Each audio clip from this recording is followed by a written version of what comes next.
فمن زوزی عن النار وادخل الجنت فقد فاز، جس کو جہنم سے بچا لیا گیا، جس کو جنت میں ڈال دیا گیا، وہی کامیاب ہے۔ وما الحیات الدنیا الا متاع الغرور، اور جس دنیا کے چکر میں پڑ کر کے تم اپنے اللہ کو بھول کے بیٹھے ہو، اس دنیا کی اوقات نہیں ہے، اس دنیا کی حیثیت نہیں ہے کہ وہ دنیا تمہارے کام آئے۔ وما الحیات الدنیا الا متاع الغرور، وہ دنیا تو دھوکے کا سامان ہے، بہت بڑی دھوکے باز ہے دنیا، تو دھوکے باز ہے میرے بھائی۔ دنیا نے آج تک کسی کے ساتھ وفا نہیں کی، آپ کے ساتھ کیا کرے؟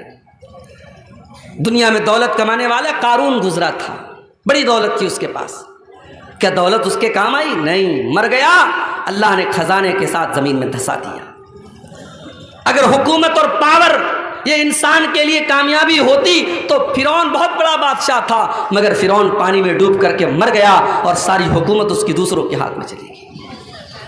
اگر دنیا میں جسمانی طاقت اور اپنی باڈی اور اپنے جسم کے اوپر غرور کرنے والوں کو یہ لگتا ہے کہ میں بہت بڑا باڈی بلڈر ہوں، میں بڑا مضبوط جسم کا مالک ہوں اور 100 کلو میرا وزن ہے اور اس لیے میں کامیاب ہوں، تو سن لو، قوم عاد ایک قوم گزری تھی، قوم سمود ایک قوم گزری تھی، وہ بھی بڑے باڈی بلڈر تھے، وہ بھی بڑے طاقتور تھے، بڑے لمبے لمبے تھے، وہ پہاڑوں کو کاٹ کاٹ کر کے مکان بناتے تھے، اللہ نے زمین میں پٹک پٹک کے مار دیا، ایسی ہوا چلائی اللہ نے، ان کی لاشیں زمین پر بچھ گئیں، ان کے سر الگ ہو گئے، ان کے دھڑ الگ ہو گئے، اور کھجور کے سڑے ہوئے تنے کی طرح ان کی ڈیڈ باڈی زمین پر پڑی رہ گئی۔ میرے پیارے ساتھیوں، نہ جسم اور نہ مال، نہ دولت، نہ شہرت، یہ تمام چیزیں کامیابی کی ضمانت نہیں ہیں۔ کامیابی کیا ہے؟ جس کے بارے میں اللہ فیصلہ کر دے کہ اسے جہنم سے بچا لیا گیا اور اسے جنت میں داخل کر دیا گیا، کامیاب وہی انسان ہے میرے بھائی۔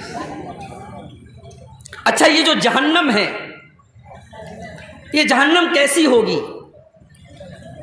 اس جہنم کے اندر جہنمیوں کو کیا سزائیں دی جائیں گی؟ یہ پورا ایک ٹاپک ہے، پورا ایک عنوان ہے، اس پر ہم تھوڑی سی روشنی آج ڈالیں گے کہ جہنم کیا ہے۔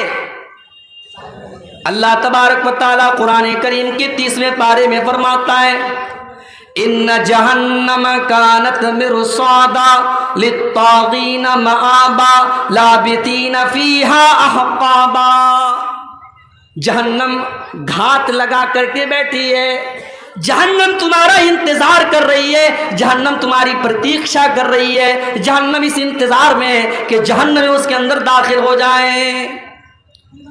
لیکن کس کا انتظار کر رہی ہے؟ للطاغین مآبا، جہنم اللہ کے نافرمانوں کا، اللہ کے مجرموں کا، اللہ کے قانون کو توڑنے والوں کا، اللہ کو ناراض کرنے والوں کا انتظار کر رہی ہے۔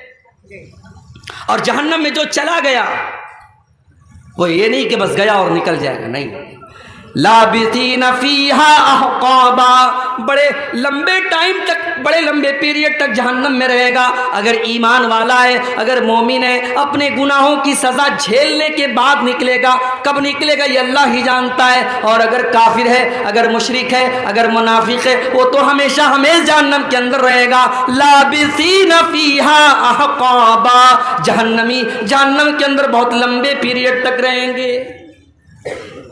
دنیا میں گرمی لگی، ہم نے پنکھا لگا لیا، اور دولت آ گئی، ہم نے کولر لگا لیا، اور پیسے آ گئے، ہم نے اے سی لگوا لیا، لائٹ ہمارے گاؤں میں کٹ گئی، ہم نے انورٹر لگا لیا، ہم نے جنریٹر لگا لیا۔ لیکن میرے پیارے ساتھیوں، جہنم میں آپ کو گرمی لگے گی، وہاں کوئی پنکھا نہ چلے گا، جہنم میں پیاس لگے گی، وہاں کوئی ٹھنڈا پانی نہ ملے گا۔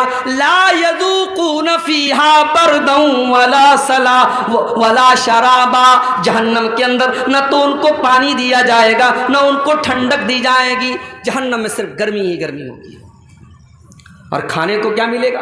الا حمیما وغساقا، ان کو کھولتا ہوا گرم پانی اور پیپ اور مواد پلایا جائے گا۔ الا حمیما وغساقا جزاء وفاقا، یہ اللہ کے نافرمانوں کا پورا پورا بدلہ ہے جو جہنم میں دیا جائے گا۔ آپ لوگ جلسہ کرتے ہیں تو جلسے کا ایک آج کل فیشن چلا ہے، گیٹ بنواتے ہیں۔ ابھی سیمانچل میں تو غنیمت ہے، مالدہ وغیرہ میں، بنگال میں، ہمارے بنگالی وقتہ لوگ جاتے رہتے ہیں، میں تو کم جاتا ہوں بنگال میں، وہاں دیکھتا ہوں بالکل روڈ پر ایک بہت بڑا گیٹ لگتا ہے، اور گیٹ پر اگر عبدالغفار صاحب کی تقریر ہے تو خوب